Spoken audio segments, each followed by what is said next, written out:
अस्सलाम वालेकुम नाज़रीन, मौसम की ख़बर के हवाले से आपको आगाह करते चलें कि गुज़श्ता 24 घंटों के दौरान आज़ाद कश्मीर और मुल्क के दीगर हिस्सों में जो है बारिश और बर्फ़बारी का सिलसिला जारी है। जबकि आज़ाद कश्मीर के मुतअद्दिद इलाकों में जो है वो शदीद बर्फ़बारी हुई है और पहाड़ों पर बर्फ़बारी का सिलसिला अभी भी जारी है। बाग के मुख्तलिफ़ इलाकों में मुज़फ़्फ़राबाद, नीलम और रावलाकोट के इलाकों में जो है वो बर्फ़बारी का सिलसिला जारी है। जबकि मरी में भी जो मलका कौसार जिसको कहा जाता है, वहाँ पे भी जो है बर्फ़बारी का सिलसिला जारी है और सयाहों की बड़ी तादाद ने मरी का रुख कर लिया है और बड़ी तादाद में जो है वो शहरी बर्फ़ के गालों से महफूज़ होने के लिए मरी पहुँचना शुरू हो गए हैं। जबकि आज़ाद कश्मीर के दीगर जो सियाहती मकामात हैं वहाँ पे भी बड़ी तादाद में सयाहों का जो है वो रश लगना शुरू हो गया है। तो इस हवाले से आपको बताते चलें कि महकमा मौसमियात का कहना है कि आइंदा 24 घंटों के दौरान आज़ाद कश्मीर और दीगर शुमाली इलाकों में मज़ीद बर्फ़बारी का इम्कान है। जबकि पाकिस्तान के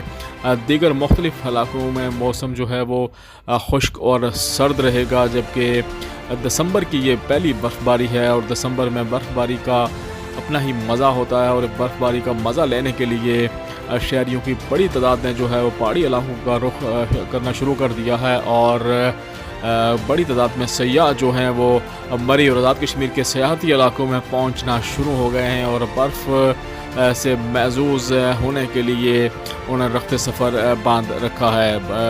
बर्फ़ की मज़ीद जो मनाजिर हैं वो हम आपको दिखाते हैं। महफूज़ होइए, हमारा चैनल सब्सक्राइब कीजिएगा और मज़ीद न्यूज़ अपडेट्स के लिए आप हमारा चैनल सब्सक्राइब कर सकते हैं और कमेंट बॉक्स में अपनी राय से भी हमें ज़रूर आगाह कीजिएगा। बहुत शुक्रिया।